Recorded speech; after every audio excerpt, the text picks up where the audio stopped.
पत्रकार उमेश होसूर यांचे बेळगाव येथील एका लग्न मंडपातून अपहरण झाल्याची धक्कादायक घटना घडली आहे। महिलेचे फोटो काढून ब्लॅकमेल करत असलेल्या फोटोग्राफरचे अपहरण करून त्याच्यावर हल्ला करणाऱ्या 8 जणांना माळ मारुती पोलिसांनी अटक केली आहे। बैलहोंगल तालुक्यातील मुरकीबावी गावचा उमेश होसूर हा फोटोग्राफर अपहरणाच्या घटनेचा शिकार झाला। याबाबत तक्रार दाखल करून माळ मारुती पोलिसांनी कारवाई केली। पोलीस आयुक्त येडा मार्टिन यांनी पत्रकारांशी बोलताना गुन्हा दाखल झाल्याची माहिती दिली। अपहरण करून जीवघेणा हल्ला केल्याची घटना सीसीटीव्ही कॅमेरामध्ये कैद झाली आहे। 2 दिवसांपूर्वी बेळगावमधील केपीटीसीएल हॉलमध्ये परिसरात घटना घडली होती।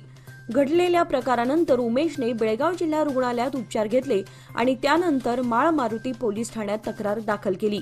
हे अपहरण सूड भावनेतून केल्याचं पोलीस आयुक्तांनी सांगितलं। या प्रकरणामध्ये 8 जणांना अटक करून तुरुंगात पाठवण्यात आलं असून पुढील तपास सुरू आहे। मटका अड्डा चालवणाऱ्या माफियांना अवैध धंदे बंद करण्याची शपथ देऊन पोलिसांनी संविधान दिन आगळ्या वेगळ्या पद्धतीने साजरा केला।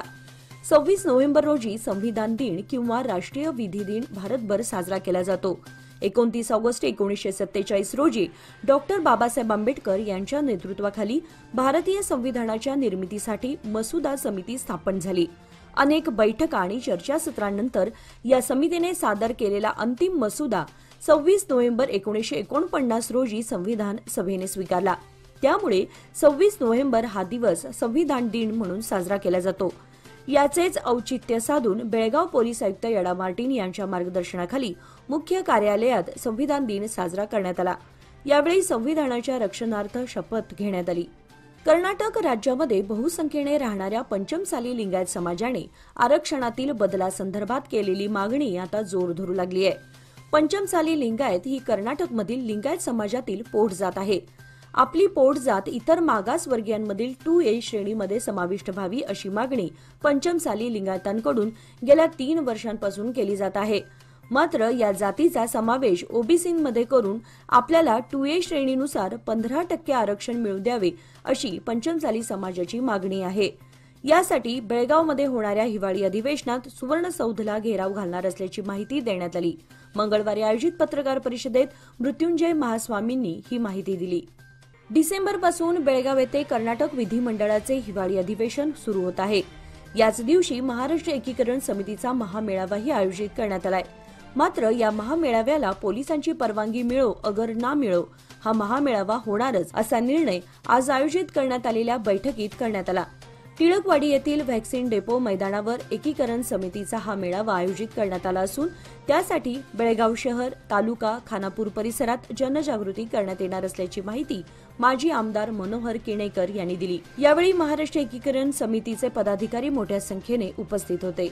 वेतन वाढ, थकबाकी जमा करण्यासह विविध मागण्यांसाठी राज्यमार्ग परिवहन कर्मचाऱ्यांनी संप पुकारण्याचा निर्णय घेतलाय। 9 डिसेंबर रोजी बेळगावात होणाऱ्या विधिमंडळ अधिवेशनावेळी केएसआरटीसीच्या 4ही विभागातील कर्मचारी आंदोलन करणार आहेत। गेल्या जानेवारीपासून वेतनवाढ मिळणार असल्याचं आश्वासन सरकारनं दिलं होतं, पण डिसेंबर महिना आला तरी वेतनवाढ काही मिळाली नाही।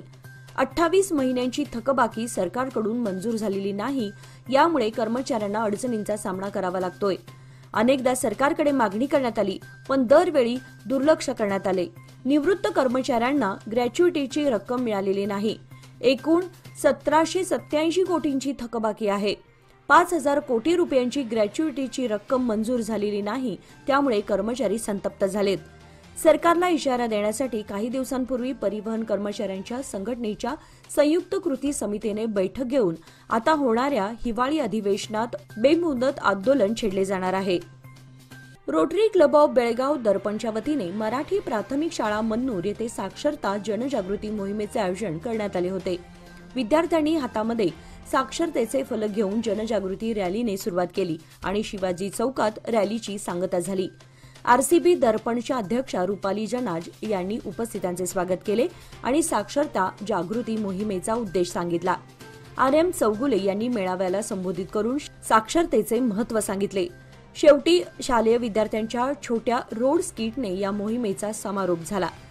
साक्षरतेचे महत्त्व पटवून देण्यासाठी डॉक्टर स्मृती प्रधान यांनी प्रयत्न केले। मोहिमेसाठी मन्नूर मराठी प्राथमिक शाळेचे विश्वस्त, शाळेचे मुख्याध्यापक, शाळेचे शिक्षक, विद्यार्थी, आरसीबी दर्पण सदस्य तसेच मन्नूर गावातील लोक उपस्थित होते। एमओसी शाळेच्या शिक्षिका राजश्री चिगरे यांनी केले आणि कार्यक्रम अतिशय सुरळीतपणे हाताळला.